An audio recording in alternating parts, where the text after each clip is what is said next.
It's time for the Jaxen Report.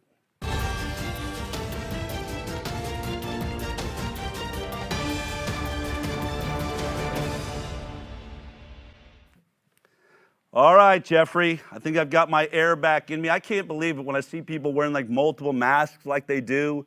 We had a waitress the other day, and I could literally watch her like heaving to pull in air. And she was telling jokes and very funny, but the breaths she would have to take between and watching those two masks, I just thought. And now, are we going to go that direction and going to start mandating two masks? It's really. It just seems crazy now. But what's going on, Jeffrey? What do you got for us? Great job taking all that stuff off.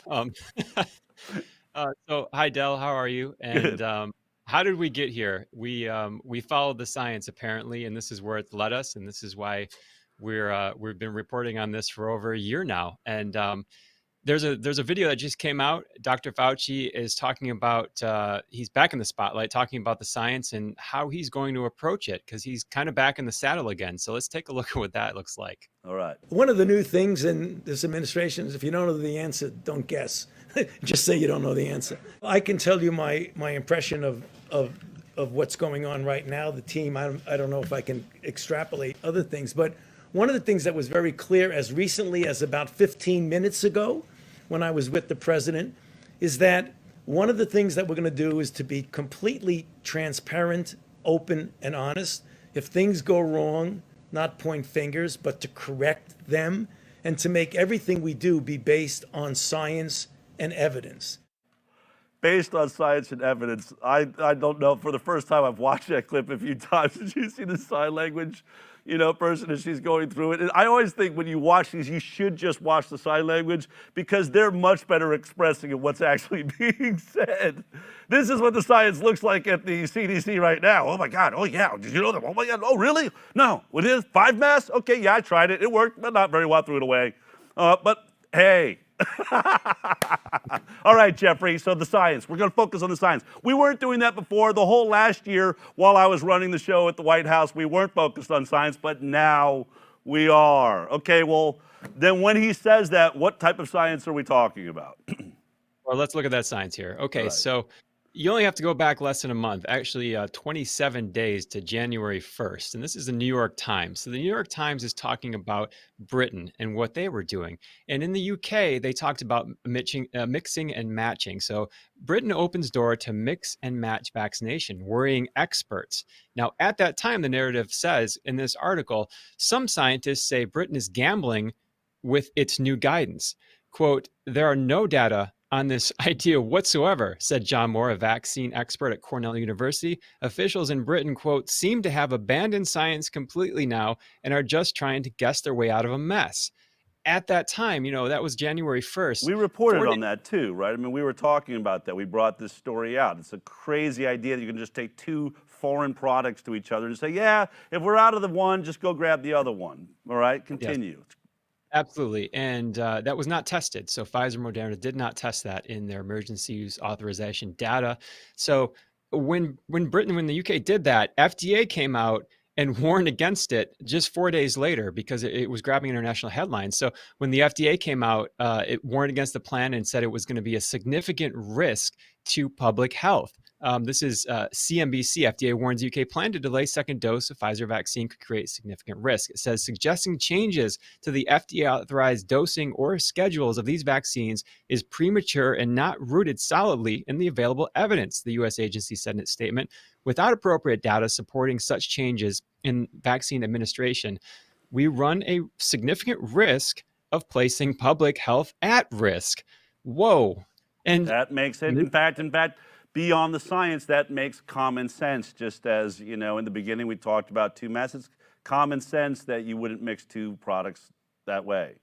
That's right. And so that was a U.S. stance. The WHO even came out at that time Same day, WHO, this was reported in The Guardian. The headline says, no data to support UK delay of vaccines. Second dose, says WHO. And then the manufacturer itself, Pfizer, came out. This is a WebMD article. Pfizer warns. In the article, it says, Pfizer and BioNTech's phase 3 study for the COVID-19 vaccine was designed to evaluate the vaccine's safety and efficacy following a two-dose schedule, separated by 21 days, Pfizer said in a statement. There are no data to demonstrate that protection after the first dose is sustained after 21 days. Right, So this even is the what was driving it, right? Like they were saying, since we are running into a short supply, do we give everybody just a first dose? They said, don't do that. Then they started this other idea, well, maybe we just, if we need a second dose, just use the other brand. So there was all this confusion at the same time. And this is really all based on shortage of supply, right? Like whether it's manufacturing it or finding, trucks that can drive around at 100 below zero and airplanes at 100 below zero and hospitals at 100 below zero, which is how these products have to travel in order to stay viable.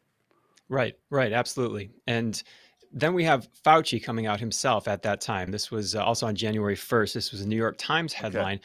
And Fauci, at that time, Dr. Fauci advises against the British approach of delaying a second dose of the vaccine. And he says, quote, I would not be in favor of that. Dr. Fauci told CNN's Elizabeth Cohen regarding altering dosing schedules for the vaccines authorized for use in the United States made by Pfizer and Moderna. We're going to keep doing what we're doing. Well, I guess we're not going to keep doing what we're doing anymore.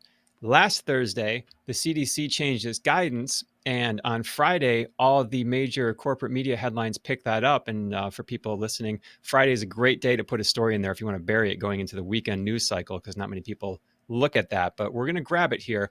So the CDC is talking about mixing and matching now. How about that? This was on Friday. CDC eases coronavirus vaccine rules for exceptional circumstances. Well, boy, let's see what it has to say. The CDC, the Centers for Disease Control and Prevention, has quietly changed its recommendations for coronavirus immunizations to give doctors the flexibility to handle exceptional circumstances. A spokeswoman said, even though the changes have not been studied in large clinical trials, until now, the CDC had cautioned against any dosing changes, saying there was no evidence for it. And now we have Dr. Fauci. He says, Dr. Fauci said, quote, so we're saying you can probably do it 6 weeks later, namely 2 additional weeks. Quite frankly, immunologically, I don't think that's going to make a big difference. So we have probably... And what's he saying you can do it after the weeks? Did he say you can use the other product, that you can mix and match these two products? Right. Right. Okay. Or you could delay the dose. You could delay the dose from the first dose to the second dose by a couple extra weeks. So let's go directly to the CDC guidance, because what we're really seeing is a company man towing the company line of the CDC. This is what they're saying, and he's going out there and he's kind of the PR front for that. Okay. So this is the CDC's clinical considerations using mRNA COVID-19 in the U.S., the vaccines. Doses to complete the mRNA COVID-19 vaccination series.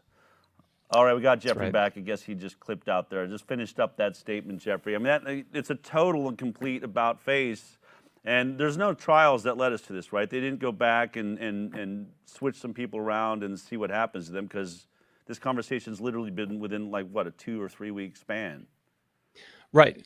There's been no studies with that. So this is, this is just kind of a change. I guess it's just for availability of the vaccine, since we're being told we're seeing shortages. You know what it makes me think about, and this is something that if you're just joining our show for the first time, we cover a lot of science. Our biggest concern here is antibody-dependent enhancement. We have talked about this in many variations, but all of the animal trials for the last 20 years of a coronavirus vaccine had the same problem. They gave the animals the vaccine, looked like they were healthy, then checked their titers, checked the antibodies in their blood, lots of antibodies. But then when they actually injected them with the virus, the vaccine worked as a catalyst to help the virus penetrate the cells, proliferate faster, create what's called a cytokine storm, total immune system shutdown, leading to immunopathology pathology in the lungs, Th2 type immunopathology, organ failure, death. These are all things that we've covered. And we talked a lot, Jeffrey, and we've even went about this recently, that after the first dose, there just really isn't the uptake of what is the most important neutralizing antibodies, a lot of binding antibodies, but they think that the binding antibodies is what may be leading to that ADE, antibody-dependent enhancement, which led to the death of over 600 people from the dengue vaccine just over a year ago in the Philippines, deaths in children with the RSV vaccine program. But what I'm thinking, and when I'm looking at this, and I wonder if you're sort of thinking the same thing, they must be so terrified right now that that first shot is setting everybody up for antibody-dependent enhancement because you didn't get the booster, and we only saw those neutralizing antibodies that really kill the virus show up after the booster. So now they must be thinking, look, if we've got a shortage and someone only has had that first vaccination, they're running around and now they are in a death-defying act with life. They don't know it. So certainly, yes, it must be a problem to bring in a different brand or a different approach to the vaccine. But it's got to be better than letting them run around on the edge of death. I mean, that's the only way I can explain why you would sort of defy all reason and do the exact opposite of what Tony Fauci's saying there, right? That we're going to stick with the science. There's nothing scientific about this, except that I think they know deep down that first shot's putting a lot of people in, or, hypothetically putting them in a very dangerous situation. Do you think there's any other motivation that could be there? I mean, at this point, we're just really guessing, and the CDC's guidance says you can give that second dose up to 42 days after the first one. And so let's continue on, Jeffrey. You were going through the CDC guidelines with us, these new guidelines, basically defying all science, reason, common sense, to say let's mix and match the doses. Yeah. So yeah, onward we go. Okay.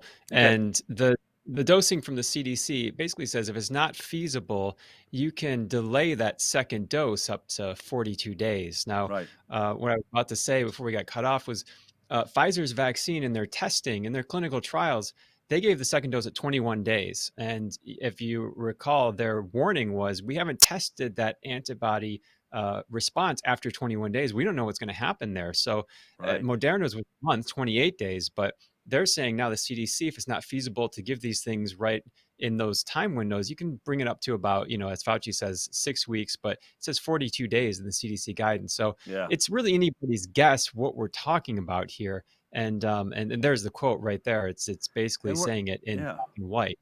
And it says there are currently people's lives, and this is my issue, Jeffrey. I was actually in an interview. I'm getting, interviewed by hit pieces all over the world, and as everyone in the audience, I hope you know, I say yes to any interview.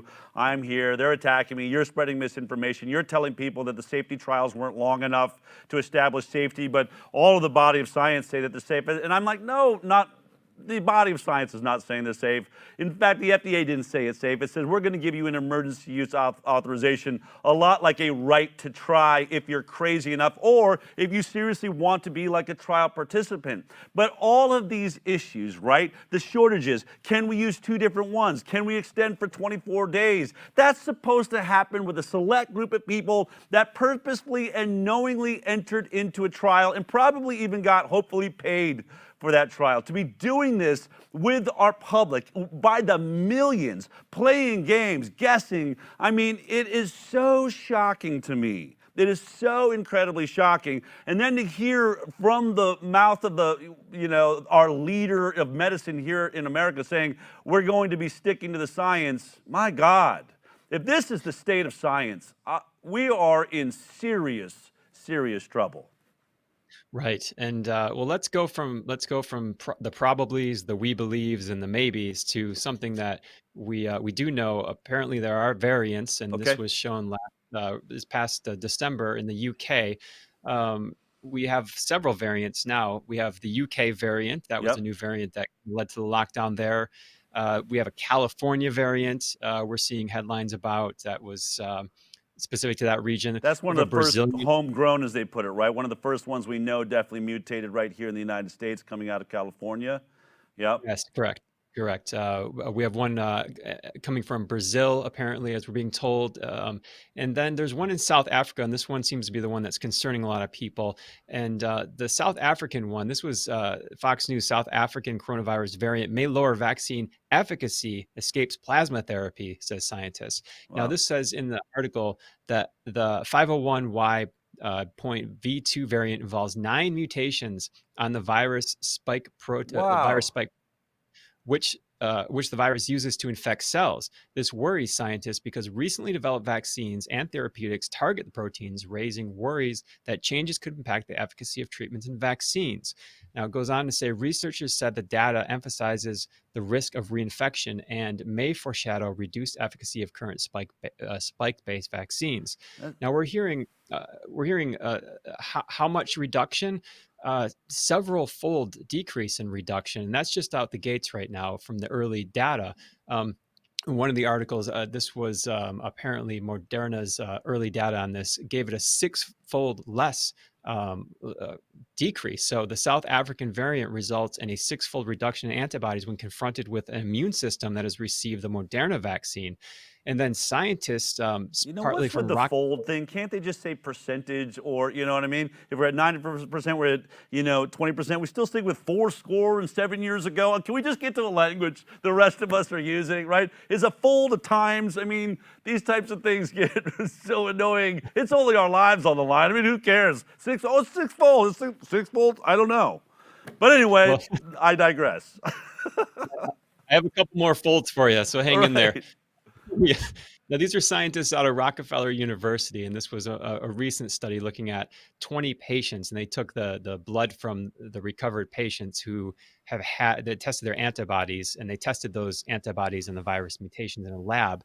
And what they found, this is directly from the study, it says among the volunteer plasmas tested, there was a 1 to 3, 1.3 to 2.5, and 1.1 to 3-fold decrease in neutralizing activity against, and there's all the variants there, they tested them, combinations respectively. We conclude that the plasma neutralizing activity elicited by mRNA vaccination is variably but significantly less effective against particular RBD mutants in the tested panel. Again, so Jeffrey, I mean, what is so terrifying about this is even Moderna, when it said, we just talked about this, I think it was last week, when they talked about we haven't overcome the issue of antibody-dependent enhancement, which I'm going to keep beating on, which they think may simply be an underperforming or a vaccine that's wearing off. If we are only weeks into this and we're already seeing a new variant that drops the power or ability of this vaccine, then again, we may be looking at this antibody-dependent enhancement problem that could lead to the deaths of people that have already been vaccinated. They can't get the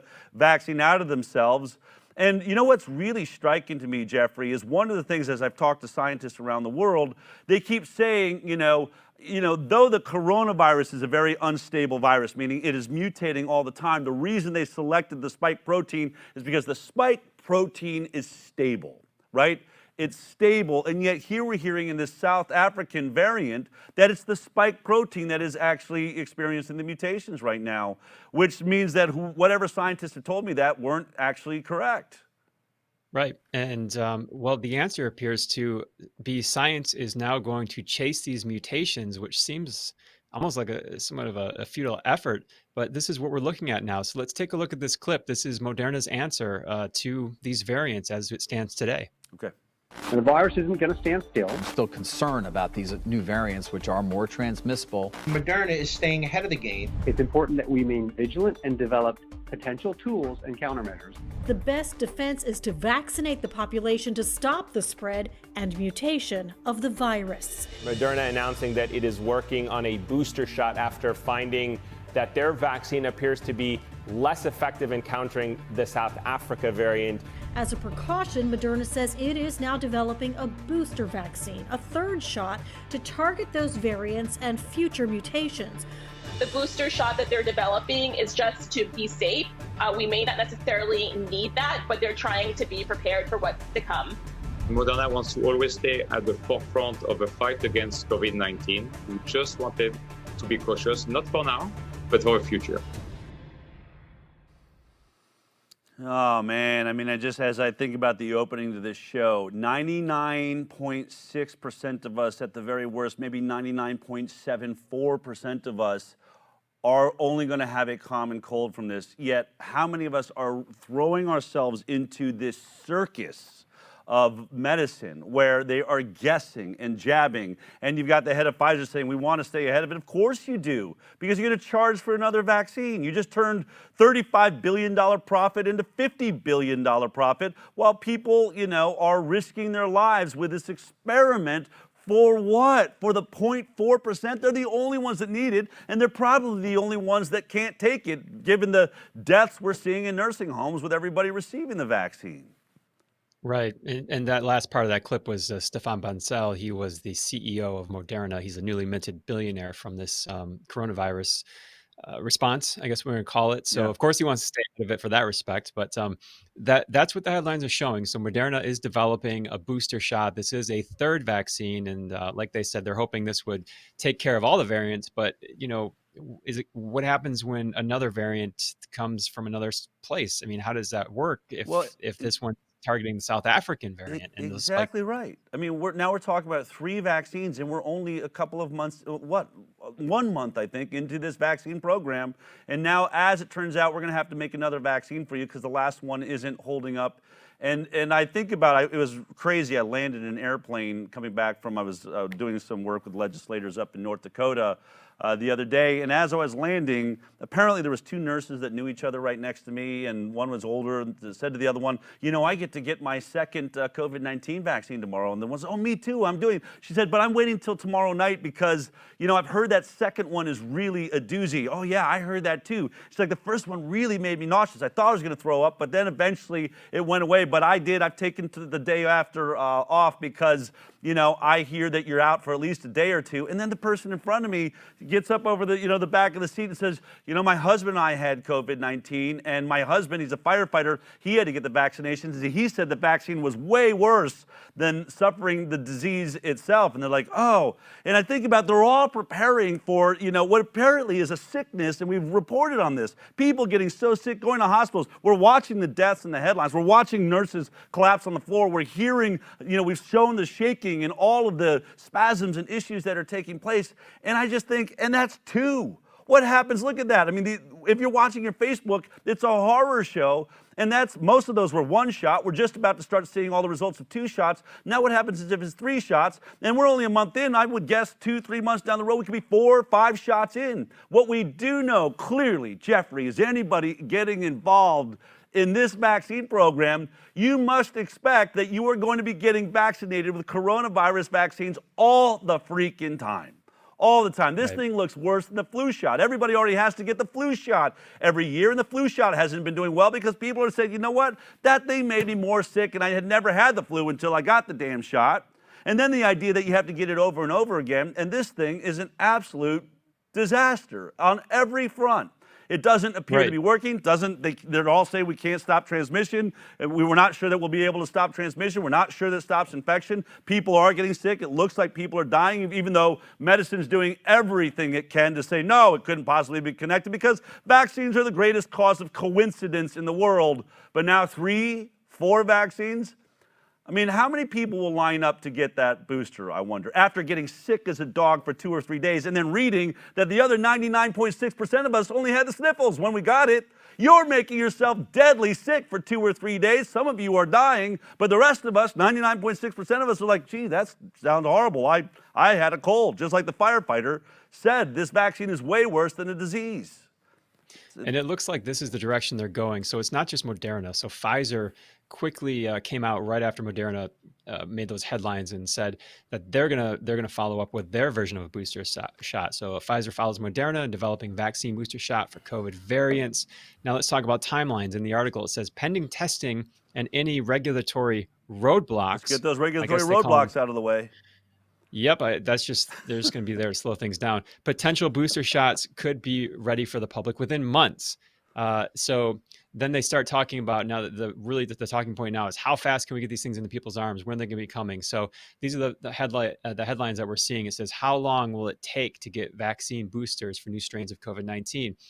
In the article, they talked to pharmacist Dr. Anita Gupta, from Johns Hopkins University. She says, assuming that both Moderna and Pfizer and other companies will use the same vaccine technology as the mRNA, this will shorten the approval process likely by half the time or more. So we're on an experimental usage vaccine authorization, which sped in the clinical trials. It's still experimental, and now we're speeding the booster even faster, which should be interesting to watch.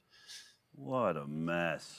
What an absolute mess. Folks, if you're out there, if you're one of these people that's received the vaccine, you know, prayers are with you. And I mean this. I want to honor the people that have stepped up, that see this as their duty. I have friends that are doctors on the front line that said, you know, if I'm going to vaccinate anybody, then I should have taken it myself. And I agree. I think that you should. If you're on the front line and you are ever going to inject anything into any innocent people, you should have done it to yourself first. But I can't imagine being in the middle of this. I don't know how people can go to sleep at night recognizing that there's just this dance going on, as I said, a circus around something that's now in your body and you can't get it out. And how many millions are lining up every day around the world, all for the 0.4% that are at risk.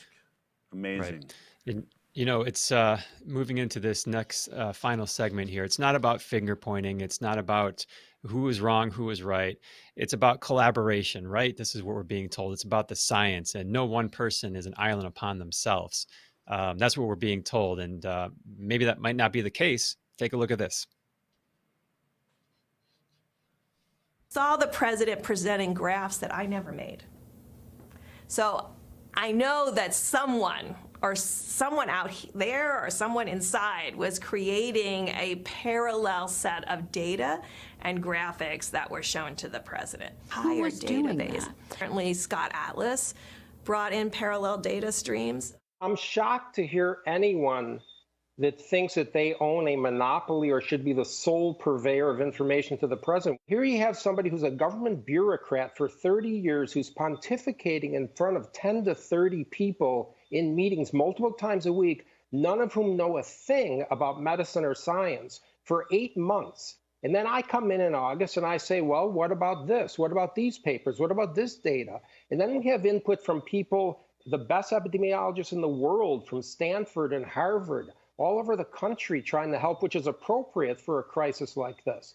So this is really just a bizarre, incredibly insecure, strange point that she's making. The second point I want to make is that it is a sick, vicious lie for anyone to say or imply that I ever gave the President of the United States false information, misleading information, some kind of strange information that was concocted out of nowhere. Every single thing I ever advised was direct CDC, HHS, or scientific literature data, period. These same people, Birx and the others, are sitting there. What are they complaining about? The country did exactly what they were advocating. Almost every single state did the shutdowns, did the school closures, did the restrictions on groups, did the mask mandates. If they don't like the results of those policies, the first thing that these specific people should do is look in the mirror and loudly say they were wrong. I happen to agree, as we have said through this show. I thought Scott Atlas was one of the great attributes that was brought into this conversation. Because remember, I mean, this guy is just world-renowned in his understanding ability, has worked with patients in his life, whereas Fauci and Birx have not seen a human being in their work in, I think, over 30 years. And when we think about Birx and when she talks about her charts, the basis of her charts were the imperial model, which were a total disaster that came out of England from the Imperial College. Neil Ferguson's imperial model could be the most devastating software mistake of all times. That was what was driving America into this lockdown. And finally, Scott Atlas came along. Clearly, I would love to hear what all of those people have to say, what happened behind closed doors. But this is what was frustrating for us. I think he should have been put in front of the camera. I think Donald Trump made a serious mistake not putting Atlas out in front of the camera. In fact, what I think would have been so beneficial to the world is to do what Scott Atlas talked about there. This shouldn't be a one perspective show that your ego drives everything and the models you care about are the only ones we look at, because as you know, Jeffrey, Scott Atlas was representing many of those scientists and doctors that have signed on to the Great Barrington Declaration that has over 40,000 signatures of world-renowned scientists and doctors around the world. They wanted that information in the White House. They wanted it in the UK and all around the world, showing that the lockdowns were absolutely the wrong idea. Of course, the head of the Barrington Declaration, Dr. Martin Kulldorff, Dr. Sunetra Gupta, and Bhattacharya. There's where the signatures are at, 727,000 concerned citizens. I don't know what the rest of those said, but obviously a lot of people involved. I think it's over 40,000 scientists and doctors. I think that Donald Trump should have had a debate. I think if he really, he should have said, hey, let's stop squabbling behind closed doors. Let's stop making me have to make a decision and choose between you two people that were clearly not getting along. I think it would have been awesome to have seen a debate on, you know, CNN or CNBC or wherever between Scott Atlas and Tony Fauci or Deborah Birx. I'm sure Atlas would have been up to it. Why didn't we get to see their charts? Why didn't we get to see the discussion on what they were looking at? Why aren't we, as the people voting for you idiots, the ones that get to say, hey, show us what you're talking about, because we're smart enough to choose you to run the free world? We certainly must be smart enough to understand this discussion and what you're talking about, instead of we just keep getting pushed around, told, well, no mask, no one mask, maybe 2 masks, now 3 masks, lockdown, you don't lock down, we arrest you. I'm tired of it. Jeffrey, outrageous reporting. Clearly science is, I don't even know what he's referencing now when Tony Fauci says we're going to stick to the science. Science has clearly become a religion of assumptions and guesswork, jumping out of safety trials and just allowing free citizens to become guinea pigs. That's where science is at. All right, Jeffrey, I'm going to move on. Thank you for that great information. Look forward to seeing you next week. All right. Thank you, Del. Take care. And if you want a deeper dive into the information that Jeffrey is sharing, you can always go to thehighwire.com and check out the Jaxen report, where he writes really great articles on all these issues.